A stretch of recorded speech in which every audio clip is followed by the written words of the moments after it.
निवडणुकानंतर मराठी माणसाच्या विरोधामध्ये दंडेलशाही सुरू आहे असं राज ठाकरे म्हणाले। महिलांवर अत्याचार वाढतायत, महागाईने लोक होरपळले आहेत। नववर्षाच्या शुभेच्छा देताना राज ठाकरेंकडून राज्यातल्या समस्यांवर भाष्य करण्यात आलं। महिलांबाबतच्या तक्रारींसाठी संपर्क कक्ष पक्षाच्या कार्यालयामध्ये सुरू करा असे आदेशही त्यांनी आपल्या कार्यकर्त्यांना दिले। आपल्या शाखा कार्यालय पुन्हा एकदा लोकांसाठी खुली करा असं राज ठाकरे यांनी म्हटलंय। नवीन वर्षाच्या शुभेच्छा देताना राज ठाकरे यांनी कार्यकर्त्यांना आदेश दिले आहेत। नवीन वर्षानिमित्त राज ठाकरेंनी कार्यकर्त्यांना संदेश दिलाय। विधानसभेच्या निवडणुकांनंतर मराठी माणसाविरोधात दंडेलशाही सुरू झाली आहे। मराठी माणूस फक्त मतदानासाठी वापरला जातोय हे वास्तव अधोरेखित झालंय।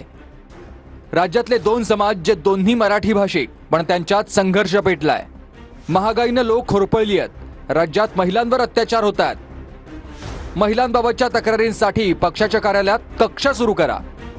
महिलांच्या तक्रारी नोंदवून घेतल्या जात नसतील तर पाठपुरावा करा। तरीही काही घडलं नाही तर हात मोकळे सोडून नराधमांना चांगलं फोडून काढा। महागाईने होरपळलेल्या जनतेला दिलासा द्यायला हवाय।